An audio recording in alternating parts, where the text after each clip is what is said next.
Hey, am I the only one on? Are we live? Oh, We are I was like, live. I was like, okay, am I doing this? I'm like, where'd she go? Don't do that to me. No, Yes, I'm we kidding. are alive here. Cool. I'm like, All right, so we have Shane McLain on tonight. You want me to go ahead and bring him on? yeah, let's bring Shane on. All Hey right. guys, how are you? Good. Hey, We got Shane, how you doing? Good, good. Glad to Father be here. Torres here. Hey everyone, good evening. Evening, Father. How you doing? I'm doing well. I'm extremely blessed. How's everybody doing tonight? We're Good. doing good. Thank you. Good. Glad to hear. We are blessed to be here. Yeah, Yes, that's we are. yeah. We're excited about everything, man. Excited about this Paracon. Excited about what everything 2025 is bringing, and I'm excited to hear about everything that's going on with this Paracon too.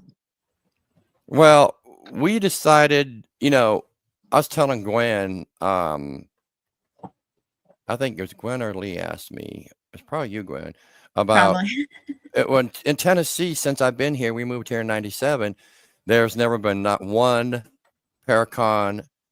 Well, they do like a horror con and those kind of things in Nashville, but Mhm. they don't do anything like what we're doing. And we're going to have it at the Thomas House in Red Boiling Springs, which is what kind of northeast or whatever. But anyways, we're going to do it there. And I've been going there. I think this next weekend will be like the 21st time I've been there, something like that. Because we Wow. usually go every 6 months. But the last time we were there, I talked to the owner and we're just talking, and I said, you know what, I got an idea, because they're always having problems with repairs and everything. So I said, hey, how about we do a fundraiser, a Paracon, and raise the money, and we're going to give it to them. We're going to donate to them to help them, because the Thomas House was built in 1903, and it was only one level then. What was his name?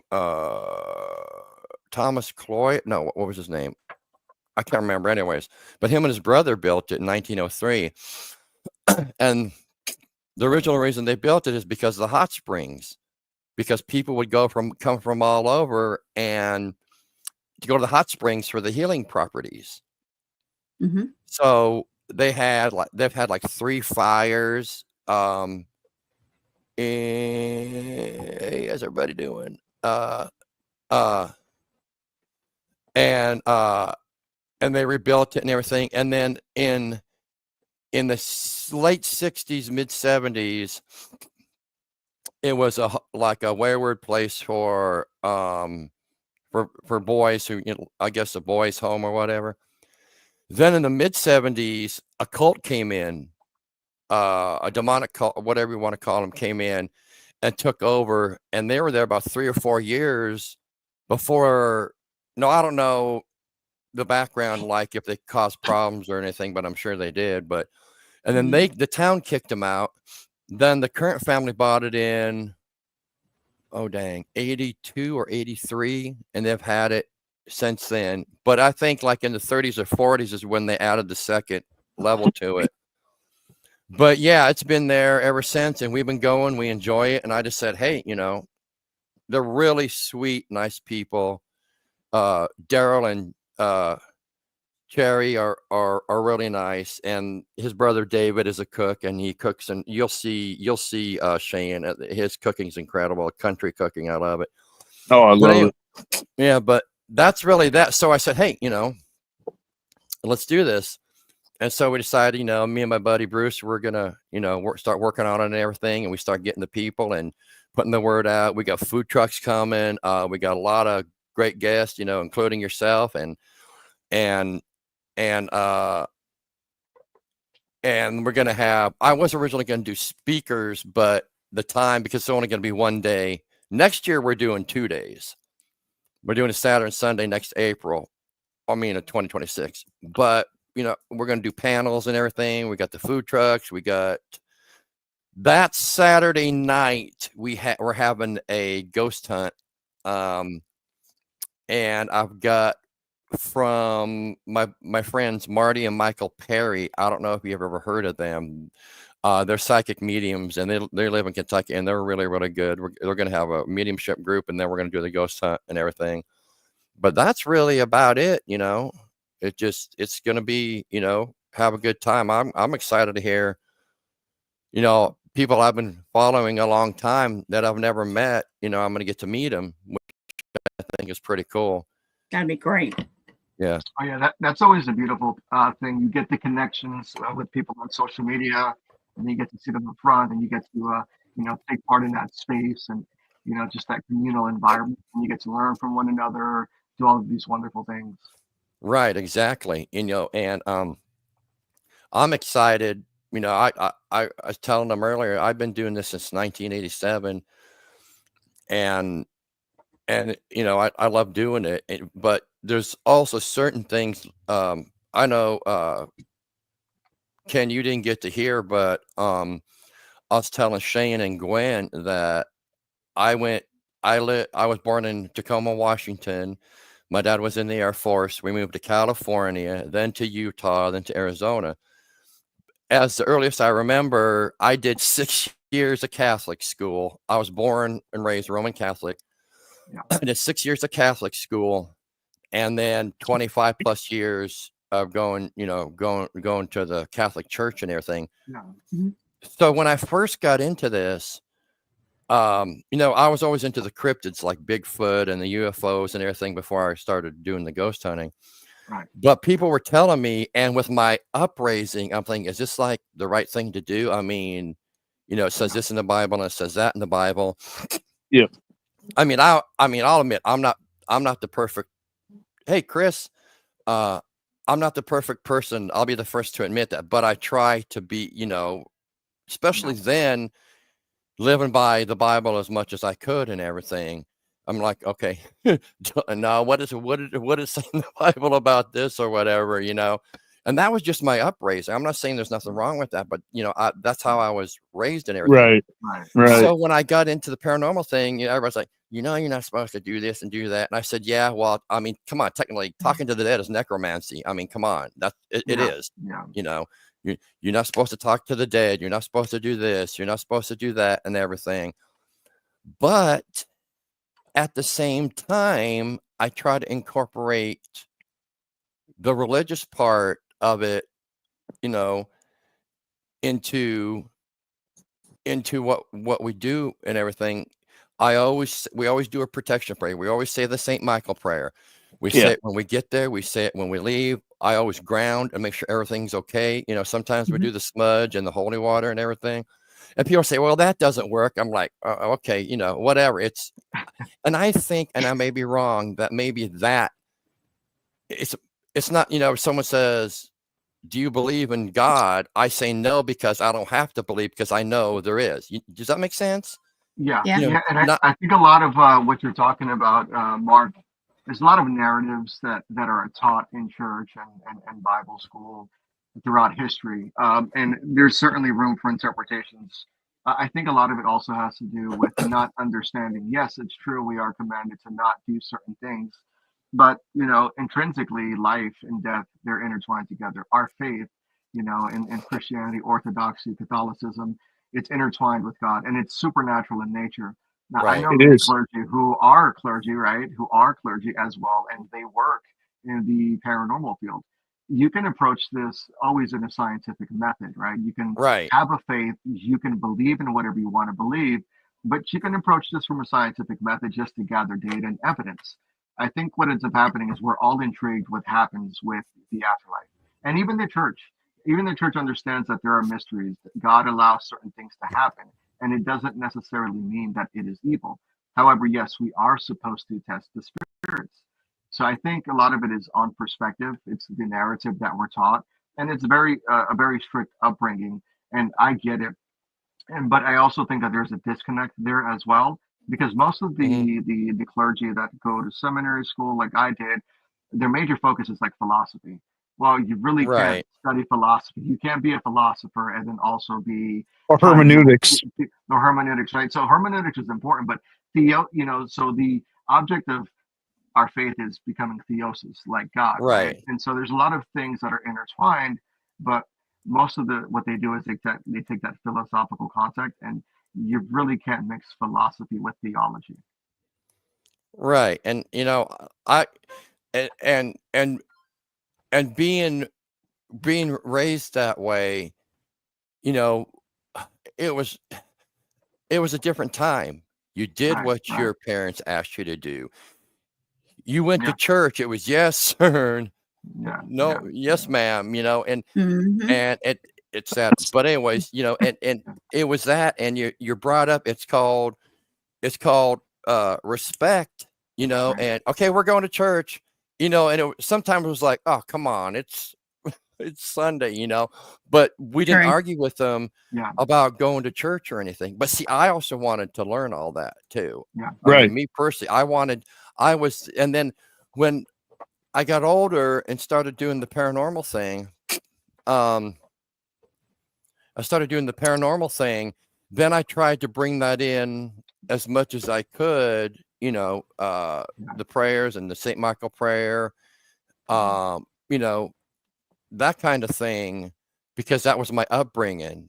I was new to the paranormal, and back then there was no internet. There was maybe Right. one or two shows, but not like there is today. You got a million Right. people doing shows and a million people, doing the paranormal and everything, and a lot doing it for the wrong reason. But anyways, so I did that, and I still try to incorporate, all that. And there are people are like, well, why are you praying? I'm like, okay, hey, whatever I floats your mean, boat, but I'm you're going to dealing with do the it. supernatural.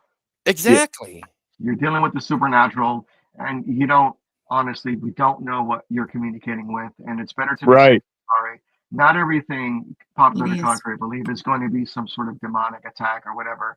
Right. But we do believe that there are souls that are in the purgatory type of state. Once again, those are part of the mysteries that we don't Yeah. understand and that God allows to happen. So when we try to classify things or label everything as a certain way, then we really lose focus. And in hindsight, you inhibit your ability to learn and to grow. And so I think Exactly. that is the problem with 100%. You a are. strict theological narrative. Nothing wrong with it. Like I'll never No. knock anyone for what they believe or what the pastors teach. If that's what God revealed to them, then that's perfectly fine. But I respectfully Exactly. disagree, because my experience has shown that not everything is on the extreme end. Not everything is demonic. Right. And we have to also get those two words out of the way. Like paranormal investigations and demonic activity, they should not be synonymous with one another. Those are two. No, they definitely shouldn't. They definitely shouldn't, because 9 times out of 10, you're not going to have that. That's not what you're dealing with. And mainstream media, YouTube and everything is putting that out there so much that they think that every time a coffee cup moves across the table that it's demonic, and that's not demonic. That's by no means demonic. Right. As long as I've been doing this, as much evidence as I've gotten, and audio and video, you don't, you, and people say, yeah, well, it's not this, it's not, you don't know who you're talking to. Right. You Right. don't know. You don't know what's there. And, you don't know what right. you're And communicating with. a lot of people don't want to realize that they go out and especially me and Gwen had this long discussion the other night about YouTube people and everything. Yeah. And I'm like, don't even get me started on that crap, because a lot of them is just for likes, to be famous, for attention, it's egos, and they will fake everything. And the people, that's what I tell people, do not watch the paranormal shows. Well, I watch a couple, but YouTube education. Thank you. There you go. Yeah. I don't, and the people that are just now coming, like one person, I said, how long you been investigating? Oh, 6 months. Oh, really? I know. Where'd you learn? I watch Ghost Adventures. YouTube. I'm like, oh Christ. Right. YouTube. I'm like, oh God, no. And that's why I do paranormal workshops, because if people have a genuine interest, I will take them and I will show them everything. That's right. It may not be 100% right. It's the way I do it, in a way that, we never provoke. We never use a Ouija board. Because people thinking, oh, it's fun, let's use a Ouija board, because we do home Oh, investigations. let's not. Yeah, let's not. Okay. We do Yeah. home investigations. And when we started doing it, I probably did over 200 or 300 of them over the years. And I tell them, I say, the very first question is, was a Ouija board used? And 9 times out of 10, it is yes. Where's the Ouija board? Oh, we buried it. Oh, we burnt it. Oh my God. One know- of the first questions I ask is, how many paranormal TV shows have you been watching, or what Yeah. scary movies have you been watching? Exactly. And you'd be interested. You know, I've been privileged to work over 300 cases That's worldwide. awesome, man. That is Um, awesome. And I can say out of those 300, 1 or 2 of them, outside of our order, have had some sort of demonic energy with it. One of them was oppression, and then the other was just an infestation. But Infestation, it's rare, oppression, and a yeah. lot of that had to do with like trauma and dabbling with things that you shouldn't have. Yeah. And but even then, Alcoholism, drug, traumas, things of that nature, all Exactly. plays into it. Yeah, You know, you- it's and to be so clear. when I say, okay, well, what happened? Well, about 15 years ago, me and my sister used one, and I'm saying it doesn't matter Mm. what you did with it, where it's at. Guess what? That's attached to you. Yep. And I'm not going to get into that, but I do have friends that do that. And I mean, being raised in the Catholic Church and everything, I've always had an interest in I mean, it's not because, oh yeah, I love the demon. Right, No, right. it's because I'm interested because I want to learn about it and how to handle things. But a lot of people say, oh yeah, I've done 10, one exorcism. I'll go in. No, and then when I get really bad cases, which we had that are demonic or whatever, then I try to get someone that I can trust and local to go and help the family, because I don't want to, that's just me. I'm not going to say, oh yeah, well, I've done this exorcism and I've done that exorcism and I've done this. No, man, you don't do that. But I always ask them, and like you said, Ken, it always comes back to, well, I mean, my mom watches Oh, no. Ghost Adventures, Paranormal Lockdown, and Ghost Hunters, and she names about 6 or 7. I'm like, oh my goodness. And then I got to deal with that. And another question you were talking about too, Shane, is alcoholism and the drugs. I said, I'm going to ask you a question, but please don't take this the wrong way. Has any alcohol or drugs been involved? Are you on any medicine? So I know that I'm not coming into a Looney Tunes bird house and they're just making things up in their head, because that part, if it is, I don't know how to deal with that, and I'm not going to pretend how to deal Your with first interview assessment means everything, and you can clear all that up. I do a lot of residentials myself, and Father Ken I will would tell you, love to go on one with you. I do loads of them, and there's so many set questions that you have to, because so many things come into play, like with the Ouija board, how long ago, Right. is it residual? Do you have generational curses going on? Do you have an alcohol, drug addiction? Are you on mental health? Are you getting psychologically assessed, or there's so many And things it's not to that play embarrass into them that. either. Yeah, it's not to embarrass them. And I, I stress that that it's not to embarrass them. Is there a way to share the screen here? I think Gwen can. There's a.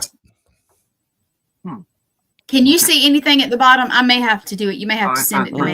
No, just the crawl. I just want to show you, the level of depth that we do when we do these cases. It is something that is not a game, and you have to be qualified. You have to, like for me, I have a master's in pastoral counseling. I have a doctorate in theology and divinity. I'm a board certified mental health coach, over 10,000 clinical hours with chaplaincy, working with veterans. So I've been doing this for quite some time. And so, I always err when people say I've done all of these exorcisms, and I'm like, okay, well, who sanctioned that? How do you know? Well, the Bible tells me. Well, just because you could be a doctor doesn't mean you should be a surgeon and pick up a knife. But I just want to show you real quick what we do on our end and how in depth our questionnaire is. All right. And Father Ken and I take what we do extremely serious. Like, Like, I'm his parochial vicar. He is the archbishop. He doesn't like when I call him that because he's just father, and I'm father also. But I'm right under him, and we take each case very serious. We look, we identify, we analyze everything. We take everything for what it is, and we take it at a And you very know how serious level. rare that is? Check this That out. I'm just it's going to share rare. with you real quick. So we start off with so this is right now is 16 pages. We start off with the Wow. mental health assessment, diagnosis history. Are you currently receiving any mental health treatment, therapy, medication, recent changes? Have you experienced any recent changes in mood or behavior? So then we go to depression, we go to phobias, we go to psychiatric medications, then we go to physical health. Do you have any Yep. chronic medical Yeah, conditions? I wish I could come up with something like Yeah. that when we do ours, And but so that's amazing. That is awesome. environmental factors, medication and substance abuse, family history, religious background. What else we have? Support from faith and community. Section 9, faith and spiritual life. Section 10, experiencing supernatural phenomena. So this is our questionnaire. It's 16 pages. And that's so, awesome. And yeah, and you know what? That is awesome. Most people like I don't go in that depth, but that's not a Yeah. bad idea to start. But anyways, Yeah. a lot of people that come with us, well, we're investigating a home. And if I know this person really, really well, and they're not going to lose their mind when they go in, if it's really bad, then yes, I will take them and I will walk them through. You know, we Yeah. do the interviews and everything and make sure there's no kids, really, really young kids there and everything. But a lot of people that do this and it's making us look bad, it's making you guys look bad, that they come in and I saw this on YouTube. I'm going to go in and I'm going to start, taunting the demon, and I'm going to start, using this and I won't go in. If they do that, I'll leave. I'll leave. I don't play with that. I don't do that. That's so wrong. A lot of them, unfortunately, are like that. All the new ones within the last, because it was 2003 Ghost Hunters was on, and after that, it just exploded with a million TV shows and everything, and everyone's like, wow, that Zach Bagans is cool. I think I'm gonna go and be like him. And hey, let's go throw so and so in the corner and lock the door. Hey, let's taunt the demons because are you out of your I even know. You can cuss. No, you can cuss. What I'm saying is to. they're Looney Tunes. Yeah. And that's what's ruining it for. I mean, yeah, since '97 we've been doing it here in Tennessee, and we were one of the first ones, and we still are, and all of them come and go and everything, But all these people coming in just doing it for the wrong reasons, and I tell people, like, when we do public investigations, we have a whole long thing they got to sign, and it includes no this, no that, no Ouija boards, no alcohol, no drugs, no guns, no weapons, and that kind of thing. And a lot of people see the shows, and unfortunately, they will come out and think they're funny. And this is one reason I do not do weekends at the Thomas House, because you don't know who you're getting. They invite too many people, and they allow alcohol there, and they allow them to drink while they're investigating. And there's Ouija board. Hold on, it gets better. And then there's a Ouija board in the library downstairs that they let people use. It used to be in the conference room, but how many people have gone down there? In the investigations, they allow them to do that? On the ghost hunt weekends, yes, sir. And while they're drinking alcohol? Yes. Oh, so there is that the susceptibility of getting some sort of energy that not only that, be there. Yeah, how many people have used that Ouija board thinking it was fun and being drunk or not even drunk? Well, let's do the Ouija board. Hey, what's your name? Oh my gosh, how I don't know. Well, not just that, Mark. If they open up something and they open it up and stuff starts happening around them, and then they don't close it out, there is a negative portal of energy there that is just constantly flowing in and out. How many and what's going to come through, and how many of what's going to come through. Aaron, you're right. He said that's a recipe for a very bad experience. Exactly. It is. It 100% is. Yeah, and like I said, I try to incorporate as much as the religious side in it, because not only does it make me like I do the St. Michael prayer before we start, and then I ground, and when we're done, we finish the St. Michael prayer. Tell all spirits they have to stay here. You know, in the name of the Lord Jesus Christ, I command you to go where Jesus Christ tells you to go. For it is He who commands you, or whatever. And that not only just makes me feel better, but I want to protect everybody Right. that's with me and everything. And they're like, well, you really, yeah, because I know, you know what I'm saying? Can I we know. highlight this comment real quick? Can I talk about this? This is really, really good what Chris Chris, also said. The Ouija board we most can leave likely it has up. Yeah. different type. Yeah, so I'm going to talk more about this much more in cool. depth, and this goes back into the susceptibility, which is Mhm. very true.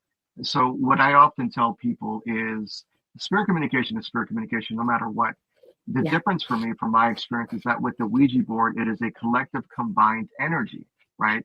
And so the Mhm. energy you give into it is the energy that you're going to get back. But let's say Right. there's 6 of us, and let's say John and Mike are going through depression. Let's say they're thinking about essaying, like taking their lives away, unaliving themselves. Let's say Mhm. if the other person in that place is taking medications and they're not stable, and they've been dealing with depression, anxiety, and they're past that limit. So you can control your own feelings and your emotions, but what ends up happening now is with that combined collective energy, you can't ascertain what everyone is feeling personally. And so that is a Mhm. recipe for disaster. And so that energy that might come through might not be what you think it is. The truth is, 9 times out of 10, you probably won't get anything. But in the event that something does happen, why take that risk? And that is Right. That's a risk I don't want to take. and that is the issue with being inebriated, taking Right. narcotics, being depressed, having those sorts of things. I Yep. tell people, if you're going to do some of this investigation, whatever, you better make sure that you have the proper mindset, right? Make sure Mhm. that week before, you have a good, solid foundation in your life. Everything is all of your affairs are in order, psychologically, emotionally, and mentally. Don't drink, don't smoke weed, don't do any of those things. So that way you can go in with a clean body and a clean mind, and you won't be as susceptible to That's the whatever energy thing. is there. Right. That's the thing that when the ghost hunt weekends, they sell out every weekend that they do it. So that's Right. 30 plus people in there Yeah. and you don't know who you're getting. You don't know if you're going to get a serial killer. You don't know if you're going to get someone who's going to, You don't know. and they let I know you can't vet everybody, but you don't know who's coming in. When we do it, I definitely know who's coming in, who's going to be a part of it and everything. And I tell them, I mean, the waiver is almost 2 pages long that we have them sign. And if they Yeah. get out of line, tough luck, Chuck. You out. I also like to run background checks. So if I'm doing an event and if I'm hosting something, Oh, I run background checks. So I run background checks for the government, with the Coast Guard and that's a with good the foundation, but I also run background checks. And that's one That is thing a that is really good important to me. idea. So, It is. Dang, man, you we're give me not all judging. kinds of pointers. I love it. Yeah, we're not judging the past, but at least with the background check too, you'll be able to see if the person has a stable history, right? Background checks Mhm. are actually clear and indicative of the person's behavioral patterns Mhm. and their emotions and their state of mind. A background check Wow. can actually let you know whether or not they are irrational, whether they implode, just based on, let's say, their work history, based on if they've had, like, let's say, traffic tickets. Everyone's got traffic tickets, but when you've got Yeah. 20 traffic tickets in 6 months, that lets me know that you're impulsive and you Oh, are not responsible. Right? me and Gwen had a really good conversation about Yes, we that did. Yeah, the other night, yeah, but we won't. yeah, yeah, That's another rabbit Yeah, hole. that's another day. But anyways, yeah, yeah, Father. I mean, I'm learning so much from you guys. I never thought about, yeah. doing stuff like that and everything. And by the way, I like it that you work with the Warren Foundation. That's pretty cool. Yeah, That I am the That is general manager awesome. for the Warren Legacy Foundation. I Yeah, work with the grandson of Etta Lorraine Warren, and the foundation was yeah, created in 2014 by Lorraine and her grandson. And yeah. Mhm. so our job That is is real to cool. just help people out. That's all we do. That's all we do. And then Tony, he's in charge of NESPR. He's the one that's in charge of Annabelle and the Tony museum. Spare, So yeah, yeah, so yeah. we don't have anything to do with that, but they are family. So speaking of that, what I want to ask you two, Shane, what are you guys' thoughts? You know, being what you do with the church and everything. But what are you guys' thoughts on like the Annabelle? Like, how can dolls or objects be possessed? Do you think it's demonic, or do you think it's something else? Yeah, well, I can tell you this. I can tell you from firsthand experience that if you think that that's a child inside, that is not a child. No, I know that. Yeah. God would never ever allow a child's spirit to be drifted into an object like that. Now you have, if you're evil in life, you're evil in death. If you're bad in life, you're bad in death. If you're good in life, you're good in death. I mean, and things like that. And I do believe that there can be residual energy, whether it's around. Not everything that can have an attachment to it has to be demonic. Can it be demonic? Yeah, it can be demonic, but not everything is. Like the Annabelle doll, I mean, I'm sure Father Ken can tell you more about that. I mean, what do you think about that being demonic like that, Father Ken? Oh, okay. So I don't like this that. is treading water here. Just a personal opinion, and this is not to take away from any Robbie doll too. Yeah. Yeah. So Yeah, Robbie doll is So this is a personal experience. This is not any representation of any organization. This is just me. So I believe when it comes to these halls and these haunted objects, they can have a severe attachment to them. When it comes to demonic possession, possession is only reserved for the living, right? So dolls cannot be possessed by demonic entities. So However, you don't they think can- so you don't think that I'm sorry to interrupt you, but you don't think that like the Annabelle or Robbie have different something bad in them? Oh, well, no. No, they're looking to attach to you, though. They're looking for a living vessel. Possess. I'm sorry, I misunderstood. Right, so they so are that's there what I and was they're gonna looking say. for a human body. I got you. I'm sorry. All right, go So, ahead. so the next thing I was going to say is yes, they can have a demonic attachment, emotional attachment, and it could seem like it's a child. And so often that's what ends up happening is with these objects, they end up getting attachments because people know, especially these demonic entities, they know that you're more likely to go with a little doll or something that has emotional Oh, sentiment look at the to it. cute child. And yeah, exactly. And so that's what ends up happening. So yes, I do think that with Annabelle, there was a strong demonic influence and attachment to it, not in it, but with it, which is a completely different thing. And I think that's what often people confuse.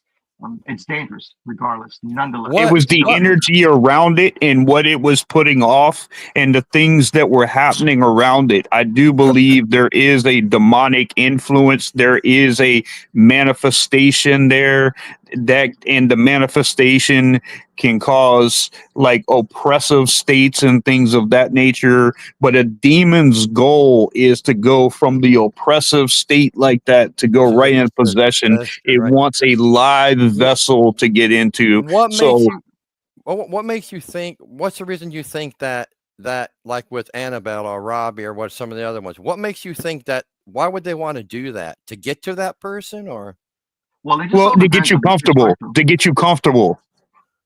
Yeah. That makes sense. So these objects they make you comfortable. They bring you some comfort. But then we also have to look at the exterior factors around it. You know, was there some sort of ritual, right? Because you can, some sort of ritual that can summon something that can attach to something, right? A cursed object. That's what you call a cursed object. Some sort of ritual or some sort of intention that was summoned or raised to attach itself to that object, to the doll. It doesn't matter what it is. It's the intention and it's the summoning that makes that dangerous. Yeah, that's that I've always thought about that. I'm like, why do you pick an ugly doll? I mean, a Raggedy Ann doll. I mean, come on, really? Exactly.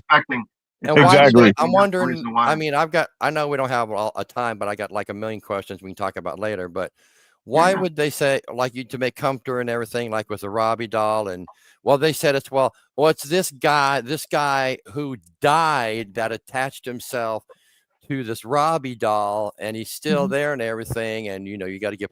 I mean, people say, well, don't look Annabelle in the eyes. I mean, the Annabelle for the movie's pretty dang creepy. But I mean, every time I see like Tony or doing something or someone there, when they show, it's funny when they show Annabelle, I kind of go like that, I don't know if it's a subconscious thing or what, tell them don't look in the eyes of Robbie and everything. I was just curious why, why would they want to pick that doll or this doll? I mean, I know it sounds okay. It's the energy. It's the energy behind it, because you got to understand. A lot of times, these entities and everything, what did they derive from? When you go in, you have to have faith, will, things of that nature. But the same thing, if you bring a fear level into it, and you have fear, anxiety, things of that nature, that's what can gather strength behind that. And that's where a lot of them, like when they get you comfortable, like for instance, you get a doll and they tell you, and the thing speaks to you and says that it's a child. Well, you're automatically going to become vulnerable. And then once it does something that scares you, that fear right there drives and gets whatever is in that doll a lot stronger. And that's what gets it worse. Shrunken head dolls. Yeah, that too. Someone just the post. Yeah. I actually have one on my. I actually have one on my. Real shrunken head. I was a kid. Took his head. Yeah, wouldn't I know? I kind of know the process of how they do that or did that. I mean, if that person was like evil in nature, and all of a sudden they shrink his head down, is all that negative energy going to be attached to that their little head or what remains of them? All right, so when we're talking about shrunken head dolls, it's important that we understand that the paranormal manifests itself differently across the world and culturally. So when we are dealing with cultural manifestations. So when we're dealing with things like shrunken head dolls, idealistically, that is not something demonic. It is a ritualistic form of preserving their deceased loved ones. Now, ancestral. Yes, it is true that there could be some sort of energy to it. But I find from experience that that's not the case. But we also have to take things with a grain of salt. It doesn't mean that everything is haunted. It doesn't mean that everything has a demonic flair to it. But things can happen. And when it comes to human spirits, like for us in the Eastern Church and even our Latin counterparts, we would say that because of the mysteries that God has allowed, there are souls that would be in some sort of purgatory type of state, or going through the toll houses, the purification process. But nonetheless, what I do is when I do these cases and I help out, I just go in with my belief systems, but I just approach it from a scientific matter. And I also still test the spirits. I often try not to communicate with spirits. I don't directly communicate. I just say, hey, if there's something here, just talk into this recorder. Right. I don't need to know any of that stuff. That's not what I'm interested in. So here is the $1 million question. And that takes me back to my growing up in the church and everything. People always ask me, and I really don't have an answer sometimes, even though I kind of do.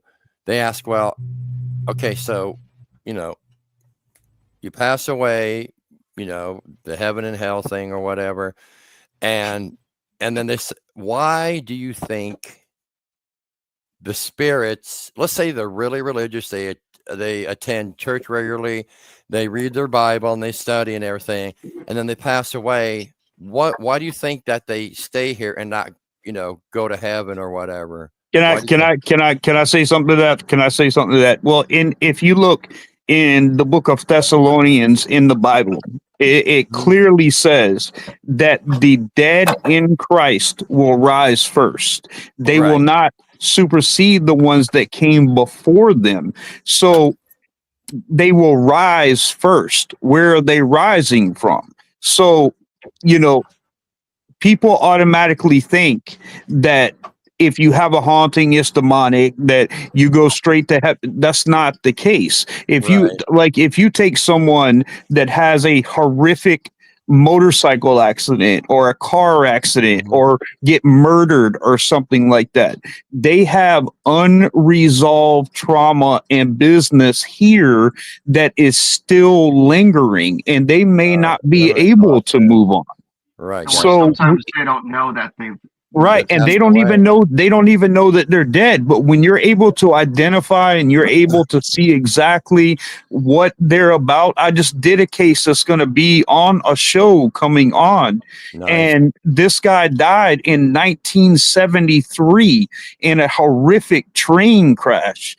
And he was 28 years old and he was lost. And what he wanted to do, he didn't want to affect the family. He wanted to literally live in my client's shoes because he was married, he had kids, they even looked alike. So no Wow. one in the family was affected except for the man.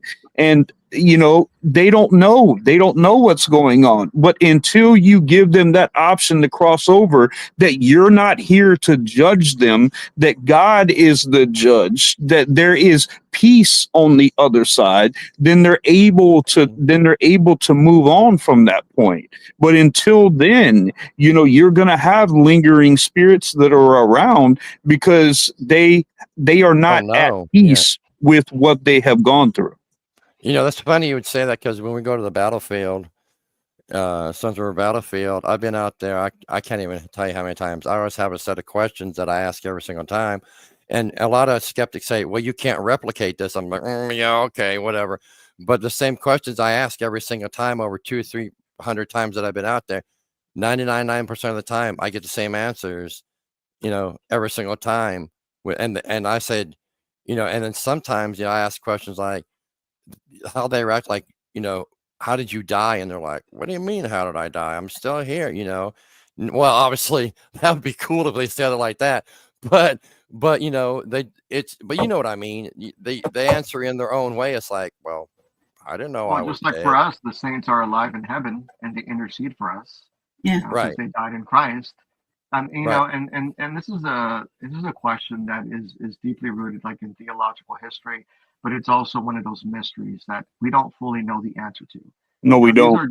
These are just answers that, from our experience, that we feel like would be valid, but at the end of the day, it's just an educated guess, and we hope and pray that we're saying the right thing, because we also have to be accountable for our words. But at the end of the day, no one truly knows why. Right. So another question I have: what are your guys' thoughts on NDE, near death experience? Because I watch a lot of about that. There's, I can't remember his name. He's on YouTube. It's called The Supernatural or whatever. Some guy runs a church or I don't know. But anyways, he talks a lot about that. So what do you guys' you know, what thoughts on the near death experience and how everybody kind of says when they're interviewed, well, you know, I saw Jesus, I didn't see Jesus, you know, they said it's time to go back and all that. So what are you guys' thoughts on that? A lot of it has to do with the psychological factor and the trauma that the body is currently experiencing. You know, one would say that those are hallucinations, or that's just the brain's way of trying to recover from the trauma. I've heard that, and process what the body is going through. But yeah, it's happened. Personal story for me. I was in a situation. I won't get too much into it, but I saw the Blessed Mother. You know, Whoa. and it was the potentially dangerous situation where I would have not come back from. It was my time in the military.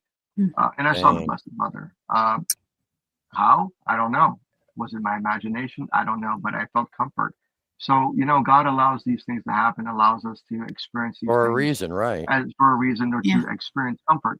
And I know I've heard of some people that have had that and nothing. It's just darkness. So I think a lot of that has to do with the psychological system and the trauma and what we experience as we're in that phase of recovering and fighting for our life. Wow. Also beliefs also, like, if you, like, a lot of people, whether they want to believe it or not, you know, most people think about heaven and hell. Right. You know, so, you know, if you live a life that's filled with drugs, that's filled with chaos, that's filled with domestic violence, that's filled with this, when you have a near death experience, you're most likely going. Now, I've heard people that have been in satanic cults and things of that nature, domestic violence and things like that have seen very dark, ominous places that they go through in the near darkness that scared them enough that when they came out, that was someplace they never wanted to go back again. Then I've Right. heard the same thing that where people have seen the light and they go and they feel so comfortable in the They don't wanna come radiated back. light and everything that they don't want to come back.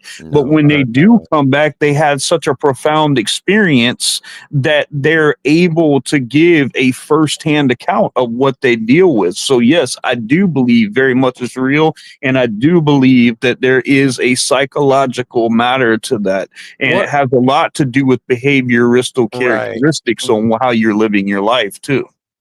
Right. So Mhm.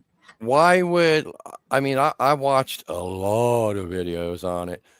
And there's people that are not, I mean, totally opposite of being religious or Religious. whatever, that they said it happened, and then they come back and said, oh yeah, I saw Jesus, I saw my dead mom and my dead dad and everything. Yeah.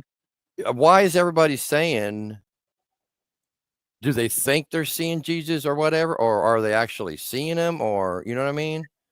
Yeah, I mean that's hard to quantify, and I think each Yeah. personal experience is different. When a And you know, non-religious person says, yeah, well, I I mean, met with Jesus and he told me it's not time. I mean, Well, I can tell you if a non-religious person has met with Jesus, I can promise you when they come back, their life will be 100% different yeah, and I agree looked with you. at differently than the way that they lived before. I agree with you 100%. I really do. because for us, you know, in our faith, there's only one true God, right? And we have One. historical evidence. We have Mhm. historical evidence, and as much as people try to disprove God or Jesus, He is the most accounted man in history. And to say that people were ignorant and they documented His resurrection, that they were uneducated, that's a fallacy. And they were some of the most educated and intelligent people back east. So that for us, that just confirms that there is only one true living God. Mhm. Sorry, you know, with love and respect, I know everyone has their other Ideas or yeah, whatever. their Yeah. No, I agree with deities you. and their Yeah. other gods, and that's fine. You know, that's wonderful. You know, And that's that another brings you thing. complement. Why are Yeah. there so many different religions and so many different gods or whatever? Like we believe Okay, what we so believe. here you go. So I'm going to give you a little history lesson on that. Cool. So it says in the Bible, and the sons of God walked the earth, and so the sons of God were considered the Nephilim, the giants of the The time. Nephilim, yeah, And the they were giants, yeah. like the fallen angels, and then they mixed in with humanity, and that's why Mhm. the flood had to happen. And so Right. throughout that time, though, there was still individual giants because they had abilities, powers, and they survived the flood, and they ended up mixing. And so when Moses landed on the top of the mountain, Mount he Ararat or landed, whatever, yeah. yeah, Mount Ararat, right? That also became Shem. Shem is what we call Mesopotamia.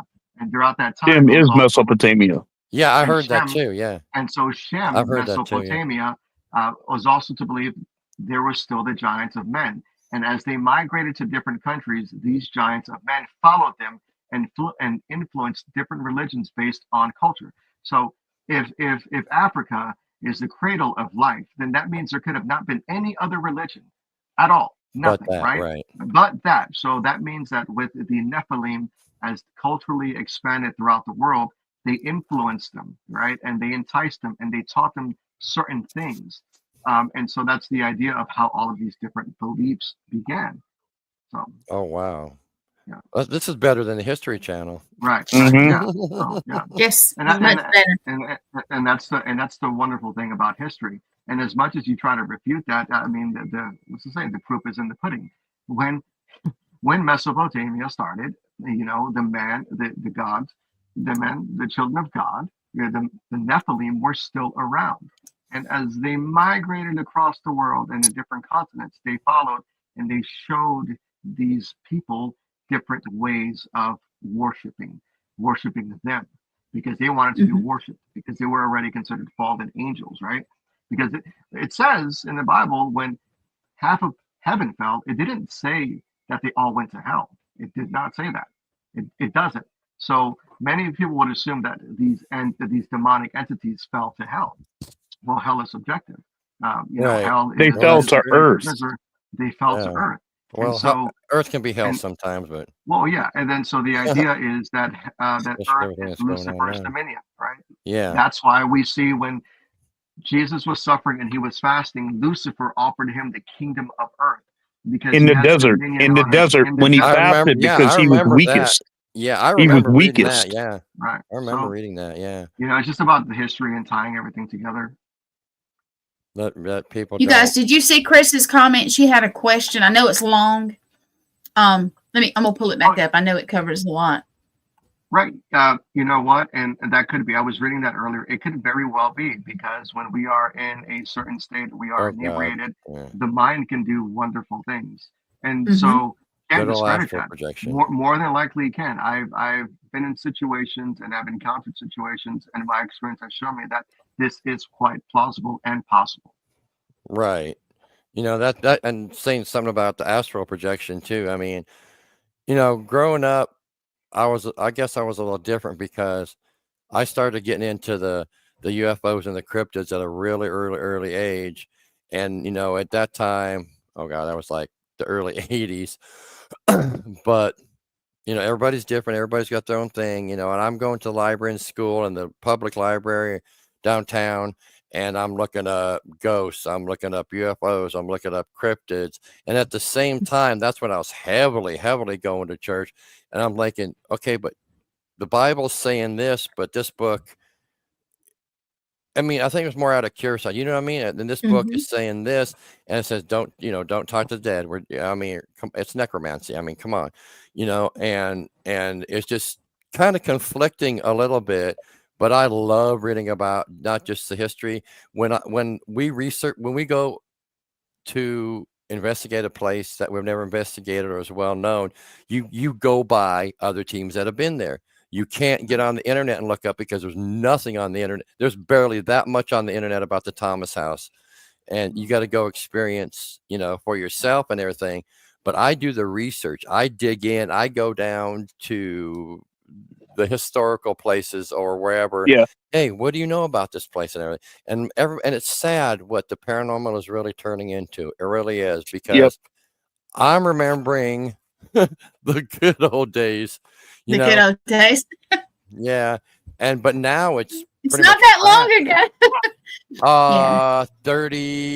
39 years ago for me. So, but yeah, I'm old, but I'll be 41 next week. oh, you guys are youngins.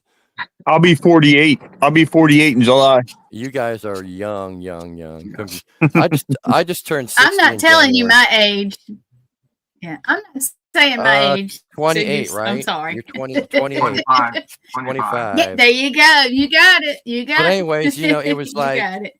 then am I doing the right thing? Because, you want to do as much right as possible.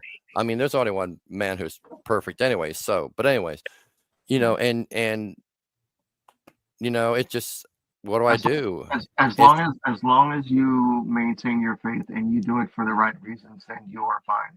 There's nowhere biblically speaking where it says you can't be a paranormal investigator. The church, Right. The church also has places and people that investigate these types of things as well, right? And they also look for miracles. They are investigating the supernatural. So, right. I mean, isn't it the Catholic Church who crap, sorry, lost my train of thought.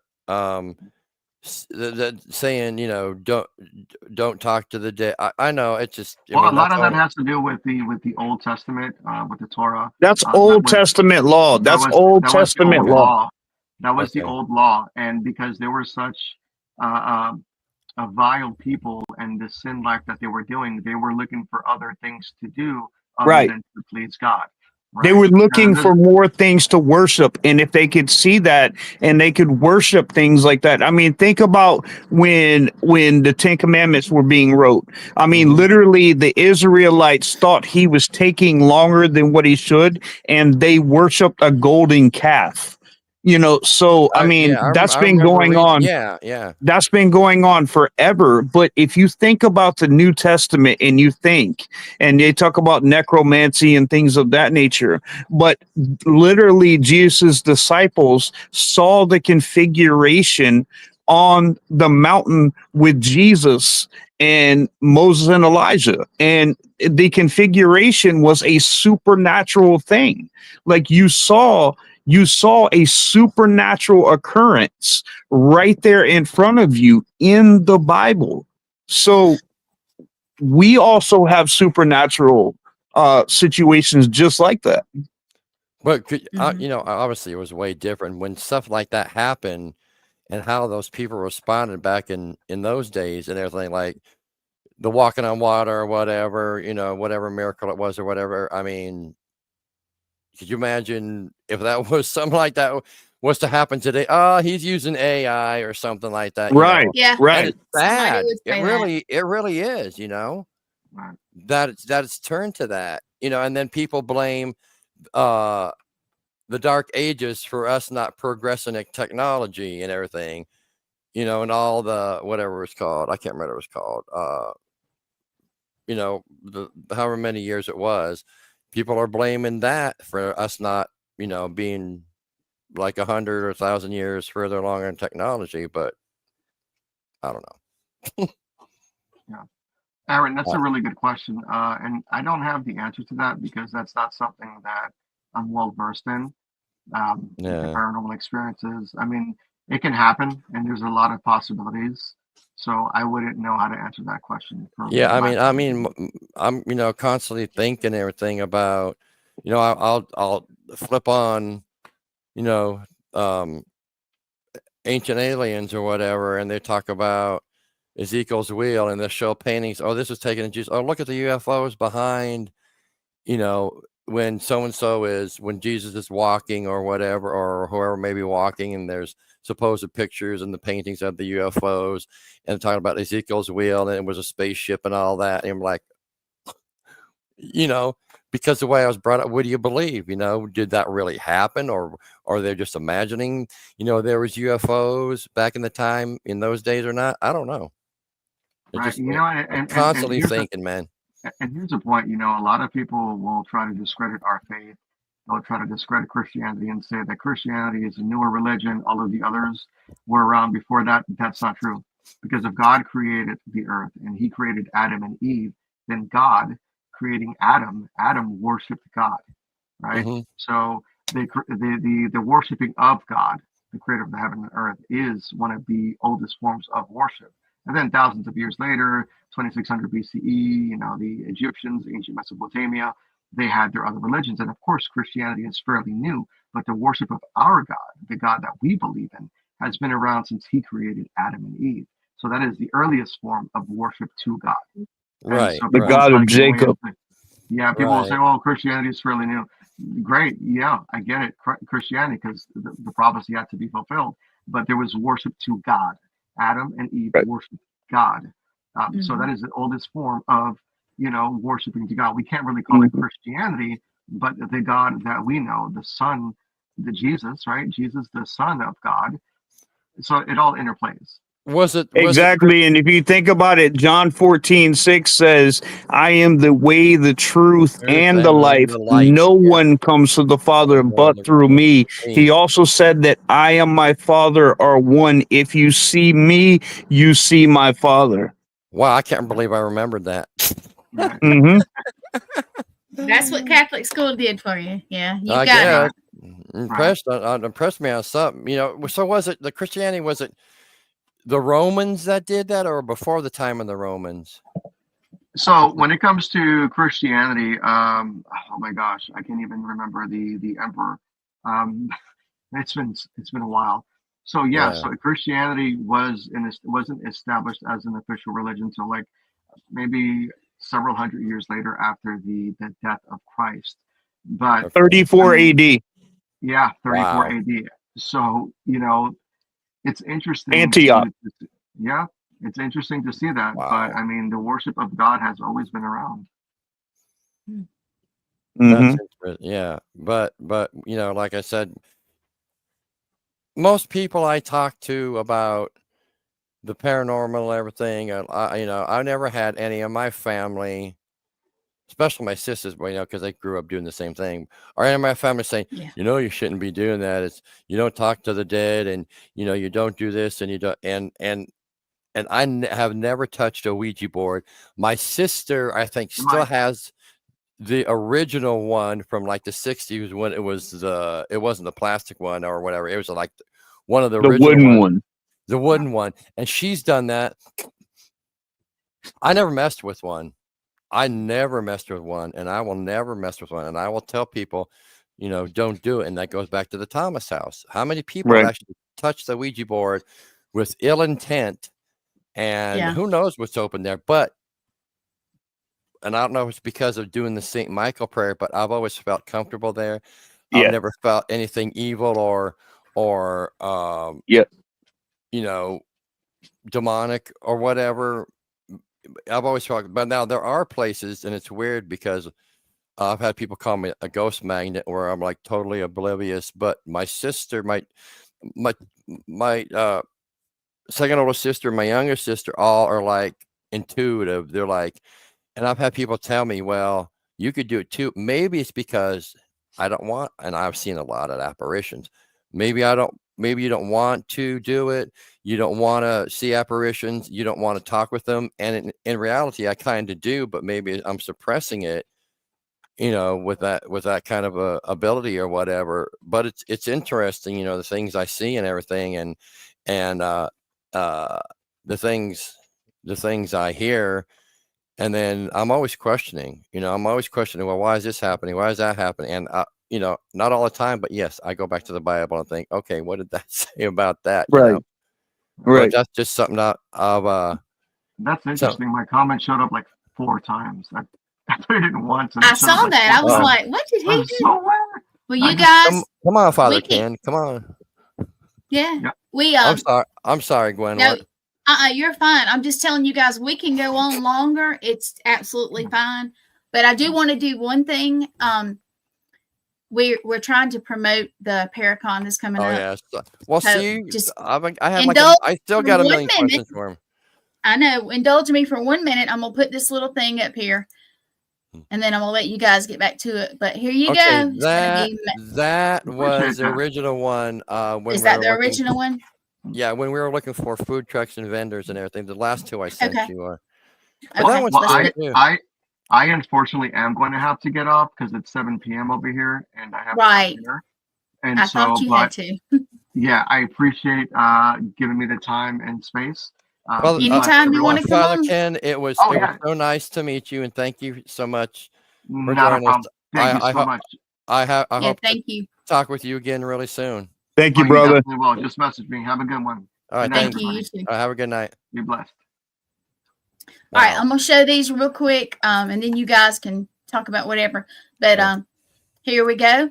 All right, so that is the main flyers. Some of the guests that we're gonna have there. We got, of course,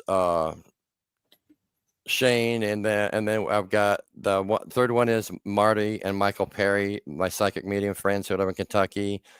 Then my buddy Rick McCallum, he's coming in from California. He started the Hollywood Ghost Hunters, and we got a bunch of UFO people, Bigfoot people. That's awesome. Which I'm really excited about. And I wanted to do, but with you, Shane, I might just put you up there to talk if you want, or maybe add a couple more people. But I'm still trying to figure all that. Yeah, we got a great lineup, guys, and. Here's the second one. You ready for it? Yeah. There we go. The Sinister Sisters. They're awesome. Yeah, Larry Easler. That's a good buddy of mine. Yeah, he's gonna be there. Then I got Paranormal Theory from Paraflix. They're our sponsor. And like I said, with the Paranormal Encounters thing, we're gonna be filming tomorrow at that funeral home. That should be interesting. And what we're doing is we're trying to do a series. We're going to go all over Tennessee, maybe come up y'all's way or whatever. and just film episodes, and we're trying to have it put on Paraflix. Super Natalie Jones, oh my goodness, she is absolutely incredible, the nicest lady you will ever talk to. She runs Paraflix. The Sinister Sisters, Rachel and Jen, they're local here in Nashville, and they're coming with us tomorrow, plus a couple of other people. And yeah, we got a great lineup. We got a really, really good lineup. And I just got Miranda from yes, Miranda yes, Young. I the love Ghost her. Biker. I've only met her. We love twice. her. She was just on the show. She was just on my show. I've got a show on Mondays. And my goal behind my show is bridging the gap between paranormal and clergy. So I'm always trying I need to watch that. I'm gonna have to watch it all, especially yours. Please do. We have 3 shows. Shane, of course, is the first one. Starts us out with a bang. What time? Monday at 7. 6 yours. Which 6 your time. 6 my time. Yeah, I can do that. But yeah, I love Amanda, Miranda. Yeah, because I've only met her a couple times, but I'm super excited that she's gonna be there. I'm excited, Shane, that you guys are gonna be there, and I can't wait for everybody. And now next year, like I said, in April 26th, I'm gonna try to do 2 days, and I'm gonna make it all, and hopefully our show will get picked up. That'd be awesome. Like I said, Natalie, oh my gosh, she is awesome. She's done a ton for us. She's done so much. I want to meet her. I'd love to meet. I'd actually like to have Natalie Jones on my show.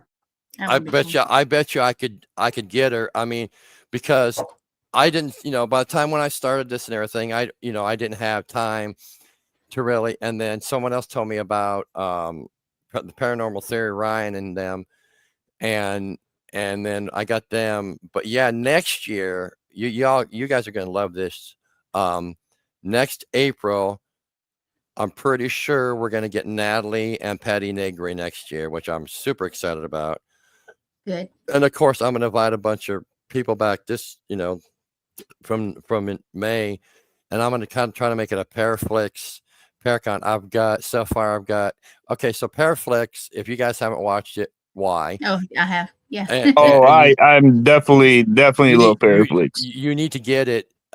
It's the thing I like about it is like it's all people like us. It's normal teams, and yes, it gets a little boring, but hey, that's Paranormal Investigating, right?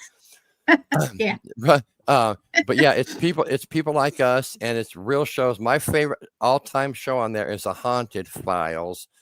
War Party Paranormal for Florida. Oh my! I saw that show. I was like, "Where have you been all my paranormal life?" I've got them coming next year, which I'm really excited about, and I'm work on. And of course, Gwen, you and Lee are more than. Oh wait, it's going to be in April this year, so you got next year. You got no excuse. If I could figure out a way to snap my fingers and be from one to the other, I'd be there. We'll clone you. I don't. I've even thought about how long will it take me to drive, but it's going to be a little bit. Shane, Shane, I got you all set up and everything. I got you guys the room and everything. So I'm going to help you get here and everything. I'm really excited that you're able to come. But yeah, we're working on, well, the one thing I'm really excited about is Saturday night, after the con, we're going to do the mediumship group, and then we're going to jump into the ghost hunt, and it's going to be really fun because I got Michael and Marty Perry, and then I got my other friend Alicia from Appalachia Gypsy. Oh gosh, she's going to kill me. What's it called? Appalachia. Is it on the poster? Yeah, I saw it too. She's going to be there. She's a medium. Is it this one? No, the other one. The other one. Oh, there she is. She's at the bottom. Go back to the other one. Okay, here we go. Appalachia Gypsy Healing Arts. Yep. She's going to be there with her friend Beverly from Lightworkers Paranormal, and they're investigating with us tomorrow. But yeah, it's going to be awesome. And if you guys want to get tickets, I don't know if I gave you the ticket link. It's Fresh Tix.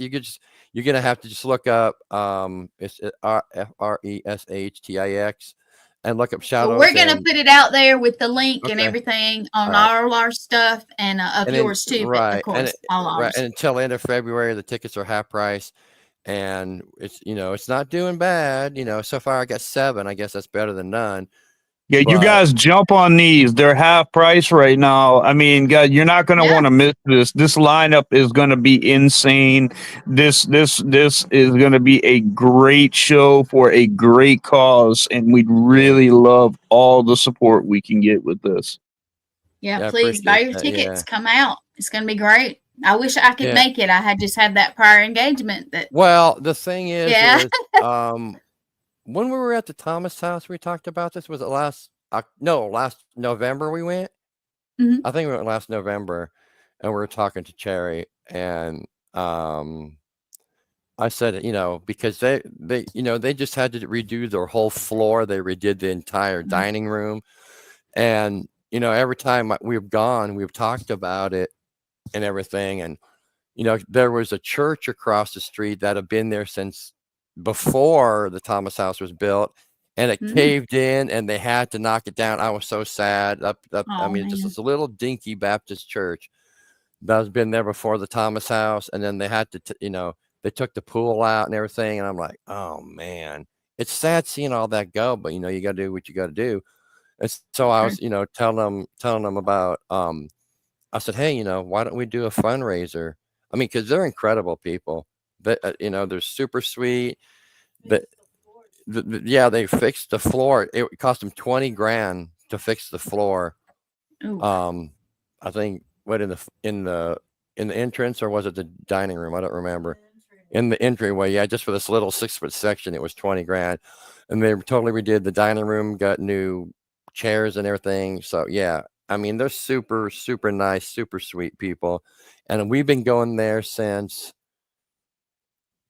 2 or 3 times a year since 2015. It's just like when we go up there, when it's just us. I take my shoes off and then relax and walk around. And then after dinner time, when we investigate, I throw my jammies on and walk. It's like going to your grandma's house. It really is. It's a really, really cool place. But yeah, That's I can't awesome. wait. You guys, yeah, please go buy your tickets. And by the end of February, what'd you say? It was half price? Yep. That's awesome. And it is to raise money. It is to raise money. And yeah, we're gonna give whatever we make above and beyond, we're gonna donate to them to help preserve it. I mean, it's for being since 1903 or 4. Obviously, a lot has been redone and everything in the second floor. Had to be. But it's incredible. This place is like what? Oh, that's right. My buddy just reminded me. I can't give the code out, but if you buy a ticket, you will receive a code for 3 months free trial of Paraflix. Awesome.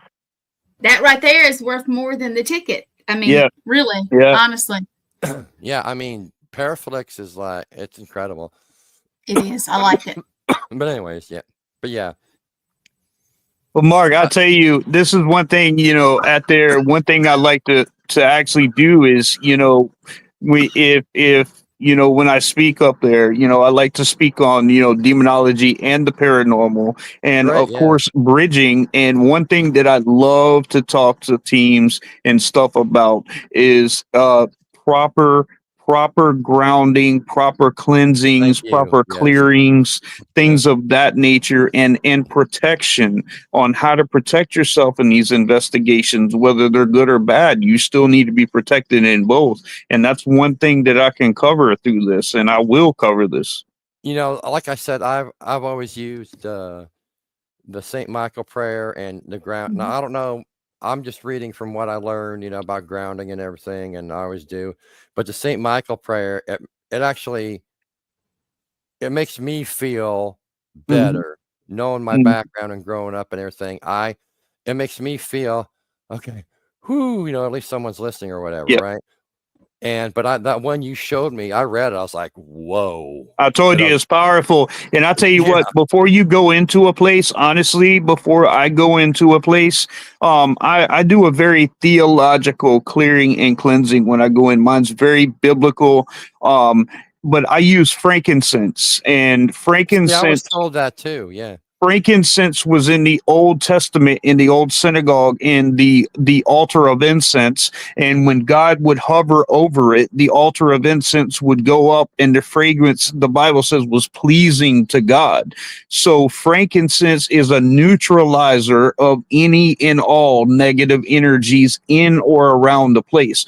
I So heard, if you yeah. take frankincense and you go around your body and you clear yourself, and you clear it, and you say, I release any and all negative energy in or around me before I enter this place. And you do the cleansing, do the St. Michael prayer, do what you have to do, then go in. Then when you leave, do the same thing when you leave. And you have dual protection going in and out of a location. And that's just part Is of that what is we that do. like when the priests or whatever walk around and they got that little thing on a chain and they're kind of Yeah, swinging but around? we use what I do is I take frankincense, just regular frankincense sticks, and I'll bless them because I am a priest, and I Right. bless them, and I bless the handle of it with holy water. Oh, So very when I use good. it is for a biblical neutralizing of negative energies. And I do that inside clients' houses for neutralizing. Before I ever do a clearing and cleansing, I walk around and I say, I release all negative energy in and around this place and replace it with the light, love, peace, and protection of God. And I go across every single corner of the room with the Yep. frankincense to neutralize that. And then I start with the holy water and hit every single wall, every single door frame, every single window, every single mirror. I close all entryways, doorways, and portals. I do a very thorough job where a priest will go in and go into a room and he'll throw holy water around. I actually seal off every single wall. I seal off mirrors. And I close all entryways, doorways, and portals. I close off windows. I bury a Saint Michael or a Saint Benedict in the yard, and I pour holy water over it and seal the yard off from anything being able to come into the place. So That's I do awesome, a man. very thorough That is really clearing and cool. cleansing. Why was Saint Michael, was he chosen for that prayer, or you know what I'm saying? Why is it Saint Michael the Archangel? Saint Michael's the chief angel, because Oh, you okay. got to think in the angelic times there was Lucifer. Lucifer was an angelic name. He was one of the highest ranking, and Lucifer thought that he can overthrow God. Right, He said, I can do what you can do. And there was a point in time where there was an actual war in the heavens, and right. Michael literally could have killed Lucifer right then, and God told him no, it wasn't his time yet. And that's before Lucifer decided to do the bad thing, I Right. guess. So in the Greek, Lucifer became Satan, which is Right, deceiver of all. right. So he was cast down to earth, and that's the issue that we have here, between the drug addictions, between the divorce rates, everything is linked into the fall of mankind and the fall of Satan and the angels and the manipulation behind it. And then people, the whole time I've been doing this, and mostly recently, they don't know that there is, or what kind of connection there is between the paranormal and religion and everything and demonology. I mean, it's pretty darn close. Am I right? Oh yeah, absolutely. There should be a link in it, because that's why I left full-time ministry. I was a full-time pastor in a church. I've been licensed and ordained since 2016. I was commissioned in 2016.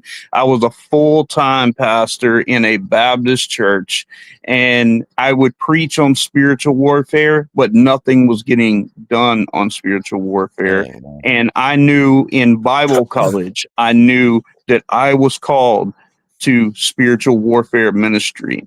And not only did I learn from a deliverance pastor, I also learned from a priest. So I had the best of both worlds going in. So when I specialize with theology, and I specialize with spiritual warfare and demonology. And that's how I approach situations, even in ministry, because I look at paranormal. I am not a paranormal clergy. I am a clergy who works in In the paranormal. paranormal, right? I got you. Yeah, that makes sense. Mhm. You know, yeah. I mean, I've learned a lot tonight, especially from Brother Ken. But I was like, whoa, I didn't know that. Or and you got to be thorough.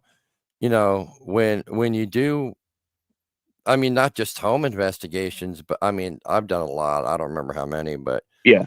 but and then we go to. I mean, there's so many places around close to us here in the Nashville area that we go constantly. I've been to the battlefield a couple 300 times or whatever, and cemeteries and everything, and it just and of course all the well-known haunted locations and all that. But yeah, you just can't go out willy-nilly like a lot of these people are doing just to be on YouTube, because of egos and how many likes can I get, how many subs can I get, and it's sad. And then there's people that trespass and get arrested, and guess what? Then it makes us look bad. The people that Right. are going by the rules and everything, and it's it's all the YouTube crap and everything. But I don't know. That's it. That's Yeah. it. That's it. And I had my first paranormal experience when I was 10 years old. And my grandparents were diehard Baptists. They came here from Ireland. And I Oh, wow. know what I saw.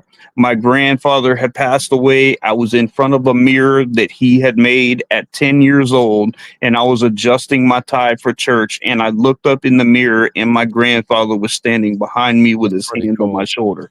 I turned around to look. He wasn't there. I turned back around. He was gone. I know what I saw, and I have been chasing it ever since.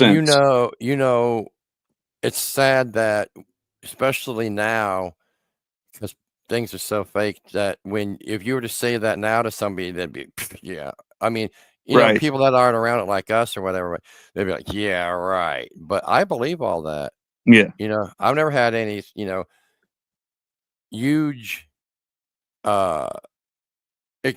experiences, but there's sometimes some dreams I have, and I don't know why it is that I will, maybe it's a show I watched or whatever, but occasionally I'll have dreams like they're real, like I'm in the times of the Romans or Jesus. I mean, it's like I'm Oh, yeah. really there, and it's crazy, and I don't know. Then of course I got to overanalyze and overthink everything. Like, well, how come that happened? How come I'm seeing this?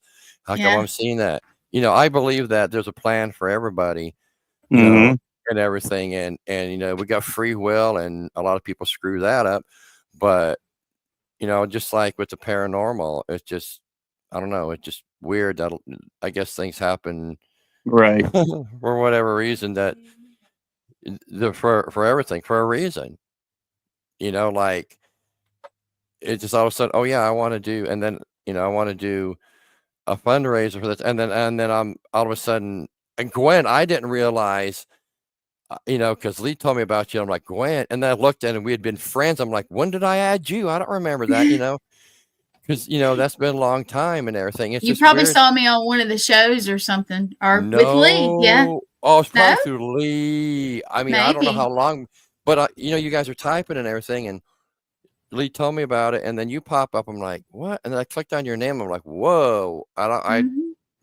It's weird, I guess everything's been, Everybody, well, the way I look at it is everybody meets for a reason. We're in each right. other's lives for a Yeah. reason.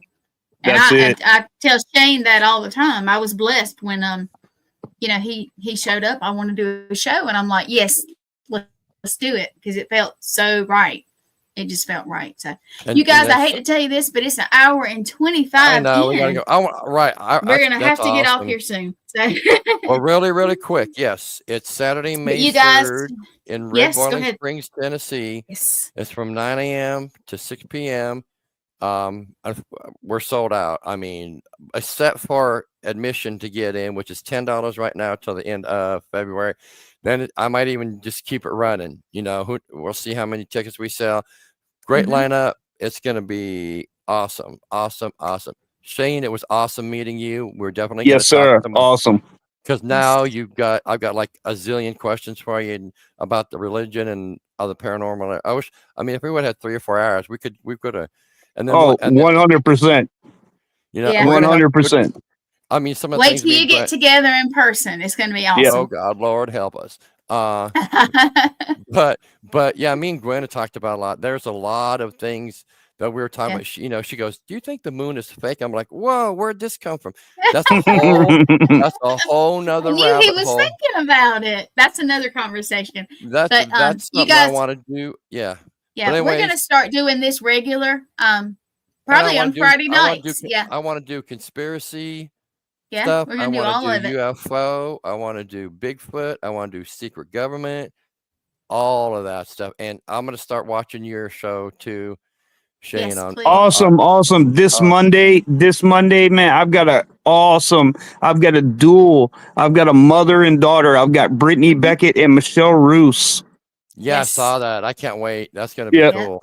So I've got them coming on. I'm so excited about having them on. You know, I've tried to schedule them both, and they both ended up having to reschedule. So I finally got them together, and they're going to be able to come on. Yeah. And just for our diehard watch us all the time, Shane is changing the name of his show, and that's going to be Monday. Yeah, you'll see a previews. I'm gonna put it out, and we are gonna get off here and probably talk in the background. But you guys all have a great night. Mark? Yeah, I need to get up early. We got a long drive tomorrow, and we're gonna go to. Be safe and have a good time. I will. Thanks, buddy. You guys be blessed always. It was nice talking to you. Yes, have a great night. You be safe, brother. All right, we'll talk to you later. Thanks. Good night. All right. Thank you.